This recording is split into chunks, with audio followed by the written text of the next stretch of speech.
We open in Neo-Gotham, a year after the Joker's night. As everyone knows, Gotham has always attracted the most colorful crowd. Calling the situation hopeless isn't quite fair to the mayor. He'd say it's challenging. Over the last 5 years, the city has spent more taxpayer dollars on upgrading prisons, weapons, and incarceration tools than in the previous 15 combined. But while the prior administration made sure their supermax got even superior, they forgot a basic detail: keeping the inmates actually incarcerated. This administration wants to change that. These facilities are the first step toward the new Arkham Institute. This hall is the common area where patients will gather for important announcements. Everything here went up in the last year. To explain how it all works, Dr. Bennett takes the floor. He says the Institute will focus on rehabilitation. With advances in cognitive behavioral therapy and psychopharmacology, they believe they can change how patients process emotions. The press thinks Gotham's problems are beyond fixing, but as far as the doctor's concerned, with people like Mayor Dusk in charge, people committed to reform, there's a chance. Before he can continue, something happens to the mayor. It looks like he's having a cardiac arrest. The inmates are a little too excited about it. The big man just dropped, and they take it as a reason to celebrate. Elsewhere, we cut to Batman Beyond. You'd think he'd be used to surprises by now, but in this city there's always something new at night.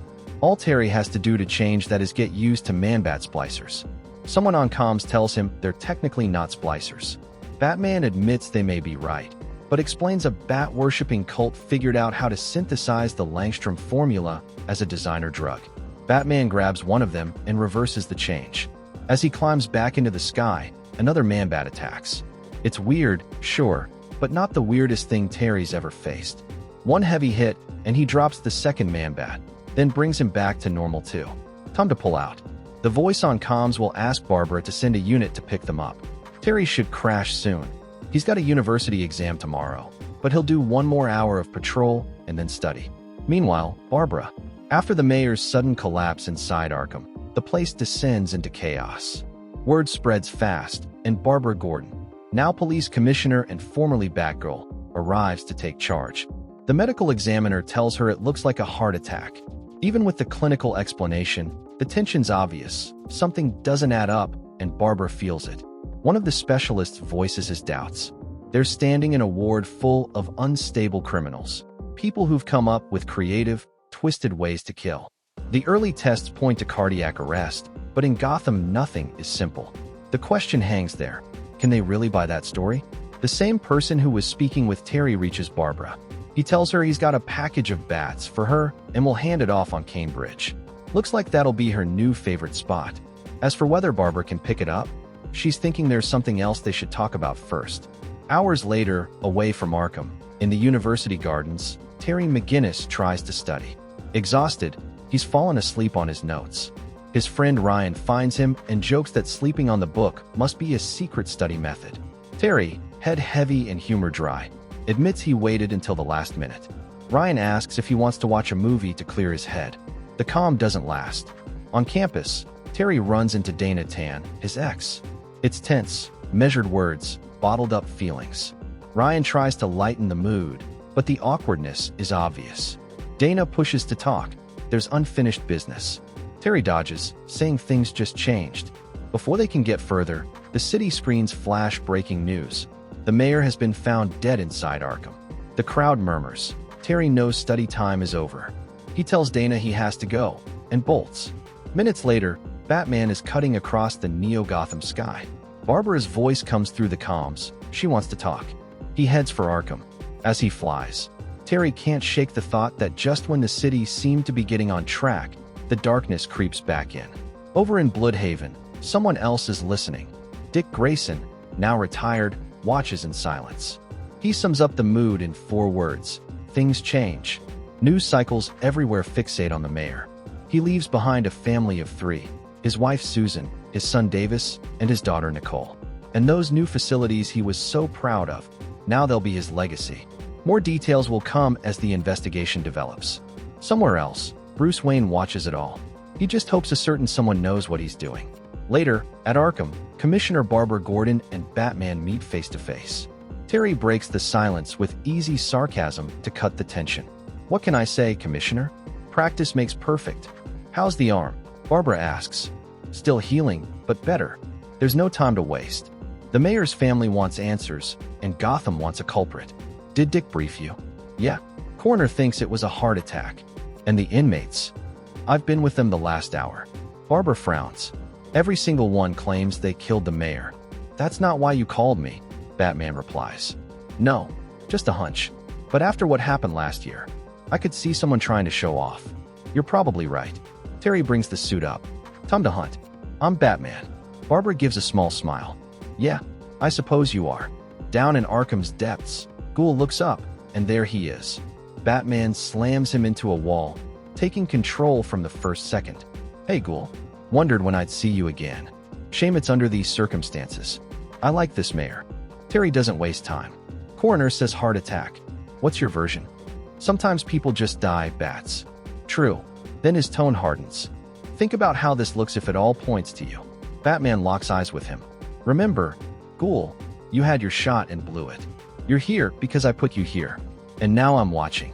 Ghoul forces a grin. Oh, that's good. Now disappear, and you'll almost intimidate me. Batman doesn't need to vanish. He already has him boxed in. And in Gotham, when the Bat is watching, there's no escape. At the Dusk residence, the city looks calm through the windows, but inside it's raw grief and anger. The mayor's family is struggling to process.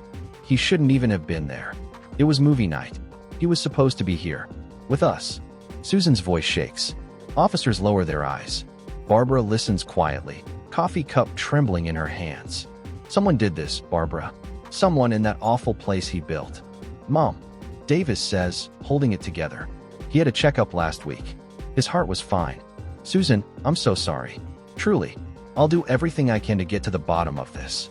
Thank you, Barbara. You're a good friend. Susan hands her a small device. His calendar, statements. I put everything in a drive. Everything you asked for. Thanks. That helps. Davis looks up, steady. My dad always liked you, Miss Gordon, especially with the whole Batman thing. Find whoever did this. Okay, I'll do everything I can, Davis. I promise, Barbara says. Walking the elevated streets of Neo-Gotham, Barbara answers a call. Gordon. Commissioner, it's David. What I got? Heart attack. But it's not that simple. Cardiac arrest was caused by a massive electrical discharge to the nervous system, David explains. Barbara frowns. No Joker toxin? No. But there's more. Bennett and Benson said the mayor took a phone call. I thought of a direct voltage hit, but a phone's amperage isn't enough. And the inside of the device hadn't been tampered with. Barbara gets it immediately. They did it over the air. I'll send the full report to your tablet. Thanks, David. Until we know exactly what we're dealing with. Dawn is barely in the windows when Terry reaches the loft. Dick Grayson's already up. He doesn't have to ask why. Couldn't sleep after Ghoul. While Terry stretches on the bars, Dick watches like a coach who knows the form by heart. When you're more awake, remind me how the quadruple on the trapeze works again. I can do it in the suit, but you guys didn't have servos helping you. Dick folds his arms, amused. Terry arcs through the air, trying to clear his head. The comm buzzes. It's his mom. Mom, sorry, I'm in the middle of class stuff. I'll call you later. Okay, I promise, he mutters before hanging up. Dick watches him. Ready? For what? How'd your midterm go? Terry freezes. Oh crap, you missed it. Dick asks. With the mayor? Then Ghoul. Dick rests a hand on his shoulder. Terry, with all the time you spend as Batman, at some point we need to talk about what happened and how you're doing. The comm buzzes again. It's Barbara and the coroner's report. Bioelectricity, Terry says, scanning it. Ring any bells? None, Dick answers. So someone new? Which means? At Arkham, guards talk without realizing what's coming. We don't know what else they can do. You didn't say that. I did. I told him. If you want me there, then. A voice crackles over the PA. Arkham inmates. Congratulations, you're all cured. And under the terms of your incarceration, doors start sliding open. That means you're free to go. Obviously, this wasn't going to stay that way, and Batman arrives to put everything under control. Terry breaks the prison glass and lands a hard kick on Wolf. This is worse than they thought.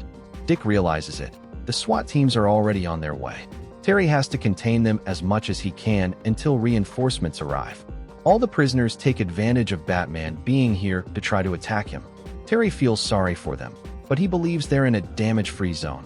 So, does that mean Batman is going to surrender? Well, not really, because he's going to propel himself with his suit to finish them off, and then leave them tied up on the floor afterward. That's why the prisoners should have left in the boats first. Terry realizes there are some who are escaping by boat, so Batman flies out of the prison to head quickly toward the water and stop them without any trouble. Batman asks Dick if they know how many boats there were at the place. Grayson tells him there were 9, which means 6 have managed to reach the shore, which would represent almost a dozen inmates. Terry leaves immediately. It looks like he won't be sleeping tonight either. Meanwhile, Bruce gets in touch with Dick. Part of him is surprised that Bruce took so long to call him. Bruce tells him he carried out an electrical analysis based on the forensic report, which is being uploaded to the network right now. Dick tells him not to worry. They have everything under control. Now he wants to know if he needs anything else. Bruce asks about Terry, but Dick says he has to go and disconnects the call. Elsewhere, at Gotham City Hall, Barbara arrives with Greg, the new mayor, who asks her what the situation is.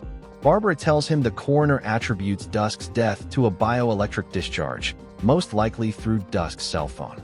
For the moment, they don't have any suspects, but she'll share any relevant information as soon as she has it. That sounds good. Barbara has been commissioner for a long time. It's time to talk about her future. Meanwhile, Batman continues capturing Arkham's prisoners. Dick asks him to go get some rest, but Terry doesn't want to, since there are at least 14 inmates still out there, some of them quite dangerous. For that very reason, Dick doesn't want him to keep looking for them. He won't have much chance to catch them if he stays this tired. For Terry, that's no problem. He'll chase them for a couple more hours, and afterward he'll go rest. A little later that night, Terry gets a call from his mother. He'd forgotten to call her. The reason for her call is to remind her son that this weekend is Matt's birthday. Terry doesn't want to tell her he won't go, but the reality is he's completely worn out. Every day, he does the best he can. Suddenly, something catches Terry's attention. On the screens, someone appears proclaiming himself to be Mayor Dusk's killer. He was also the one who freed the prisoners, and now he's going to take over Gotham City. His demands are simple. He wants Batman on the offshore platform, alone, in 1 hour. For every minute he spends without showing up at that place, he will overload a cell phone and kill a citizen of Gotham. This causes Terry to hang up the call with his mother and fly off from that place. Dick can't understand how Batman has flown off. He's heading straight into a trap. Terry tells him that whatever that guy is planning is for him if he shows up, so the best thing is to make him come out of his hideout as soon as possible. He doesn't want any citizen to die. Dick tells him that whoever that person is, he's had him chasing all the inmates all night over the last 2 days. He knows very well that he's tired. Terry tells him that, with all due respect, he shouldn't meddle in what's happening in Gotham, because he is Batman. Dick tells him that's true. Batman, stubbornness and all. Terry says goodbye. He has work to do here. Meanwhile, at the Neo-Gotham Police Department, Barbara and her men have stationed snipers surrounding the platform. She also has 50 men on passenger boats. They'll be able to take any immediate action as soon as they're told. That seems fine to her, but they mustn't get close enough to draw too much attention. This is wrong. They have no idea what they're up against. They don't know what that person really wants. There's something slipping past them. It seems they've found a lead. Mayor Dusk had been transferring the same amount of money every 3 months for the last 3 years. Then, 2 months ago, he stopped doing it. The money was being transferred to a shielded account, so for the moment, they don't know to whom the transfer was being made. Barbara thanks Eric for the information. They must continue monitoring without attacking and wait for her orders. Elsewhere, Batman has arrived at the offshore platform. Upon landing, he asks that mysterious person to show himself. He's already here and can do whatever he wants to him. So why doesn't he do him a favor and appear right now? Everything stops at this moment, and Batman gets a big surprise when he sees the person is none other than Dick Grayson. Terry doesn't understand. What is Nightwing doing in this place? No time for words. Dick is the first to try to attack Batman with a kick. Terry dodges it with no problem, and he's the one who lands a hard blow on Dick. Batman doesn't know who he is, but he chose the wrong day to dress like that. Dick smiles and tells him it's easy to talk, but he's going to get a big surprise when he sees that the next to attack is none other than Barbara.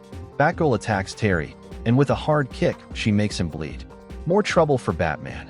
This time Tim Drake appears with a bomb in his hands to detonate it. Batman tries to communicate with Dick, but communications don't seem to be working since Dick can't respond. Now Terry has 3 members of the Bat family ready to take him down. Elsewhere, at the Dusk residence, Susan thinks what Barbara is telling her must be a mistake. Barbara tells her it's not. After all, she herself was the one who gave them the information. What she wants to know is to whom he was giving all that money. Susan doesn't know if she should give her that information. Back with Dick, he asks Batman if he knows the difference between arrogance and confidence. That's simple. One derives from self-assurance and the other from self-insecurity. Dick keeps attacking Terry. He manages to rise into the air and throws a few bombs at the members of the Bat family. Back with Barbara, they must remind Susan that her husband was murdered. If there's something they need to know to help with the investigation, she must tell them. In the fight with Batman, someone new arrives. For the untrained eye, the difference between arrogance and confidence can be seen as something similar. Terry receives a strong electric shock. He's been watching him for a while. Back with Susan, she confides to Barbara that the credits were for Dr. Bennett. Her husband was in therapy. Elsewhere, Terry can't believe what he's seeing. This is impossible. This person tells him his eye is very well trained. So this Batman must tell him. Can he guess which one is the one the true Batman sees in him? Bruce Wayne and the Bat family have arrived at this place to take Terry down. Thank you very much for watching this video. Don't forget to comment, like, and subscribe for more content like this. I'm TJ Prime, and see you in the next video.